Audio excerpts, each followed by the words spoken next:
Today I want to talk about the best purchases that I made in my early 20s, and this is going to be a little different than most of the other videos because I want to focus on things that have long-term benefits. I think that's what you should be focusing on when you're young, is things that pay out benefits for the next 30 or 40 or 50 years. I also avoided a lot of the cliches, not because they're bad advice, I mean they're cliches for a reason, but I know I'd be mad if I clicked on a video like this and the first thing was, invest in yourself, that's the best investment you'll make. Like, yeah, we know, I've heard that a million times. So there's a few of those, but I'll call them out when we get there. Anyways, let's jump into it. First up is AirPod Pros. There's two main reasons, and they both come down to noise cancellation. The first is long-term ear health. I don't know what else to call it. This is a thing that happened to me all the time, is I'd be walking, listening to music, then I'd get on a bus that's kind of noisy, or get on a flight, and because the volume in my environment went up, I would have to turn up the volume on my music so that I could still hear it. And then I would get off the bus or get off the plane and go, wow, this is so loud. Like, was I actually listening to it at this volume? And you don't realize when it's loud in your environment, but you're turning up the volume a lot, and that's actually really bad for your ears. And long term, that is going to do damage to them, and you're gonna need hearing aids or something like that down the line. The second is the ability to listen to podcasts and audiobooks in additional environments. And so what I mean by this is I really like listening to podcasts, and often I'd listen to them at the gym or while I'm going for a walk or stuff like that.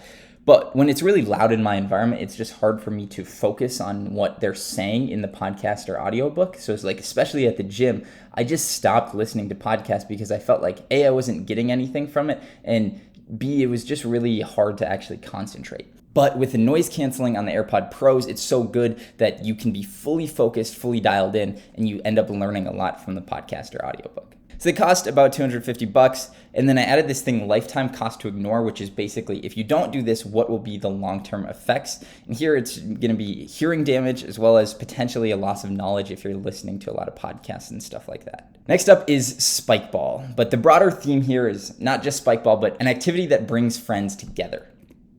So you shouldn't need an excuse to hang out with your friends, but often that's the way it ends up going, where people just start to drift away over time naturally. And especially when people get busy, it's just a little bit harder to make sure that everyone's on the same page to go hang out. So it's a good idea to have something that brings people together. So here are some other examples if you're not into Spikeball.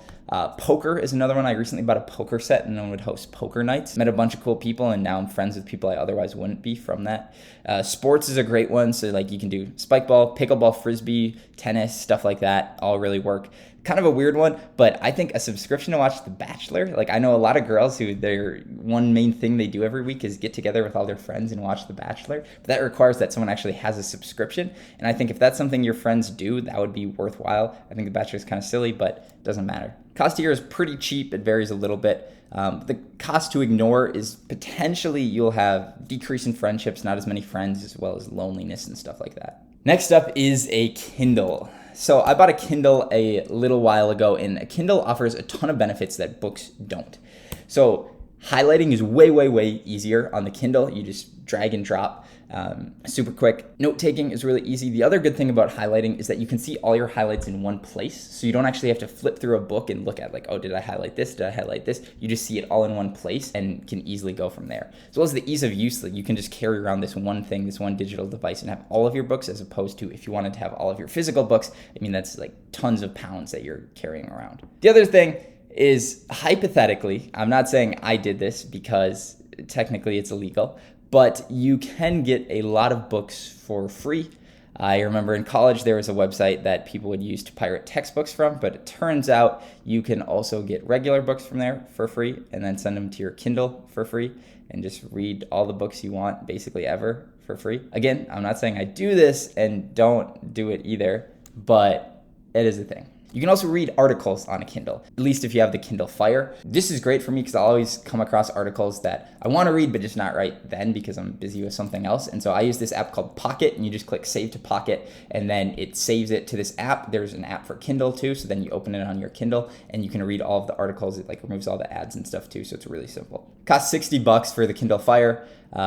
Cost to ignore, money spent on books for the rest of your life, as well as just time wasted doing all the things that you do with a paper book. Next up is a small pocket journal. So I got this little thing a while ago and I love it. And you might be saying, well, Ben, why do I need an actual journal? I can just take notes on my phone. And that is true, but there are still a lot of places where you can't bring a phone, or it seems rude to pull one out and start texting. It's like work meetings is a big one. You can't just be on your phone in those. And church, movies, even with friends, often it seems kind of rude if you're just pulling out a phone. But if you're like talking to someone and they say something really insightful or interesting and you pull out a journal and write it down, like they will love you. That's such a cool compliment to be like, wow, the thing you said was so great that I want to write it down in my journal. And like you can pull this out anywhere. You can pull this out in a work meeting, doesn't matter. But the main idea here is that you want to get ideas out of your head and onto paper. There are so many things that we think of that end up getting lost because we forget about them or just lose track of them, and we're trying to keep it all jumbled up here. Instead, just write it down. Get a journal, write it down. It costs like $10, super cheap. Cost to ignore, decreased mental clarity, and potentially loss of really great ideas, as well as missed deadlines and dates, like all these important to-dos that you have that you think of. You got to write those down, otherwise you're going to forget about them. Next up is a gym membership of some type. So I recently got a membership to an MMA gym, and I've been training there with a bunch of classes. It's fantastic. I love it. But it doesn't have to be any particular type of gym. It doesn't have to be a lifting gym. Find something that actually works for you that you would enjoy doing. So some of those might be yoga, fitness classes, cycling, rock climbing, just something that you will go to. And you might say here, okay, yeah, but can I just work out for free? I could do like running or calisthenics or something like that. And you definitely can. If you are someone who likes those sorts of things and does that consistently, great, do it. I just find that for most people, having a membership that you are paying for, so you feel bad if you don't go, as well as there are other people there, especially if it's class-based, that can hold you accountable, that will say something if you don't show up for a while, that greatly increases the odds that you'll actually get to the gym and do some sort of exercise, and that is fantastic. So even if you have to pay a little bit of money to do that, it's worth it. The other thing I want to talk about is gym outfits. I think there is a certain type of person for whom having a really nice gym outfit that they look great in, that they love wearing, really increases the odds that they will go to the gym. And that's why you'll see people in these like Gymshark, Alpha Elite, Young LA outfits that cost $400 to go to the gym. Frankly, I think that's ridiculous, but it's like you're going to the gym to sweat. Like what, you don't have to look good. But if it works for you, do it. I think that is an investment that is worth making if it is going to get you to work out. So cost here varies a lot depending on where you want to go. But the costs to ignore here are huge. Like health is literally one of the most important things that you can optimize in your life. And if you don't do it, you're just asking for disease and diabetes and lack of energy and a bad mood and more injuries, things like that. Another one is a trip to another country. So during the middle of COVID, I took a gap semester off of college and then traveled to Costa Rica for a few months.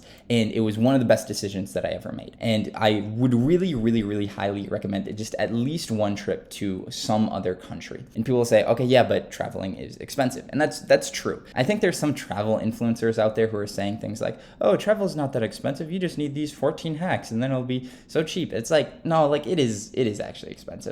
But I do think it is worth it to save up to do just at least one trip. It does not have to be as expensive as you think, and it will be worth it long term. The other thing is I would recommend going somewhere where they do not speak English. Canada's great, London's great, but you're really going to get the most benefits and the most awareness, insights into different perspectives, how other people live in a place where they do not speak English. It also might encourage you to try to learn the language, which is always fun. For cost, I just did kind of a budget trip of what you could do 7 days in Costa Rica. This is pretty bare bones, but you could have a phenomenal time for $700 for the week. The cost to ignore is kind of hard to say because there's not anything explicit that you will miss out on if you don't, but I think you will be missing out on one of the most valuable experiences of life. Travel is so cool and so fun, and you're missing out on the opportunity to open your mind to how different people live and become more worldly. And I think that is something that will come back to hurt you in the long run. All right, now it's time for some cliches. You knew they were coming. But like I said, they're cliches for a reason. These are good pieces of advice. And I tried to make them interesting by adding examples that you might not have heard of before. So it kind of gets you thinking in a different way. So the first is invest in yourself. That's good advice. The main way you want to do this is you want to develop skills in different areas, and especially try to get one skill in one area that you're really, really good at. You can have a lot of skills in other areas, but you want at least one that you're really good at. So some ways that you can do this are get a subscription to like Skillshare or Masterclass. Photoshop was one that I learned a little while back, a skill. You can get a paid mastermind group. Some of those are kind of cringy and gross, but I think some of them are good. An Audible subscription is always good to be learning new stuff on the go, as well as meeting cool people is always one that's worth spending some money on if you have to like pay to go to a conference or something. The people you surround yourself with are really important, and so that's been one that I've never regretted investing in. Next up is health. Basically, the biggest thing here is be willing to spend more money on healthy food. I know it sucks when you're going out to eat and you have to pay more to get the healthier option, but it is worth it. I just consider it a little health tax that you're gonna pay to feel better and think better and all of that stuff. But additionally, like hit the gym, physical therapy, massages, blood work is really important and valuable. Supplements are great, sauna, cold plunge, stuff like that. And then investing. The best time to invest is when you're young. I tried to keep it super simple here. Basically, the one rule you gotta follow is whatever you are earning, even if it's just a tiny bit, take some chunk of that and put it into a stock index. The one I use is ticker symbol VOO. It just tracks the S&P 500, and then literally forget about it. Just don't think about that for the next few decades. That money will accumulate over time, and when you look at it again, you'll have a bunch of money. Next up is a MacBook. So I bought this computer about 2 years ago, and it was one of the best decisions I ever made, but I'll tell you why, because this doesn't apply to everyone. The key is finding little things that you do every day that are slow, but those little things add up over time, and they could be improved. So for me, I use my computer a ton, especially for editing videos, and all of the previous computers that I've had were really slow. They crashed a lot. I had to wait for them to boot up, and there was just a lot of little issues that over time accumulated to a very large chunk of time. And so I just decided to bite the bullet and spend $1,300 on a MacBook, and it is fantastic. But this isn't going to apply to everyone. If you don't use a computer that much, don't buy a MacBook. It's probably not worth it. Some other examples, though, are making meals. Like, could you do some sort of meal prep or a meal service to save time there? Dishes, one for me is, so I eat eggs every single day, every morning, and I'm sure you've had the experience of using pans that are varying levels of good, and if you use the really bad ones that are super sticky and you make eggs in those, it is a pain to wash them out. Like, you'll spend 4 or 5 minutes there just scrubbing to try to get all that yellow gunk out. So I recently bought just a fancy pan that costs a lot of money, but it's really non-stick, really easy to clean, and so it saves me a bunch of time every day. Commuting to work is one that applies for a lot of people, and then email and sales, if you do that a lot in your job, there are tools that can automate that and make it quicker, and that might be worth investing in. MacBook is $1,300, but the cost to ignore these little things are tons of wasted time, and time is your most valuable asset, especially when you're young. Next up, we have a portable speaker. So I'm consistently surprised by how many people don't have a speaker, and then you'll always see in group chats, people are like, hey, does anyone have a speaker that you can bring?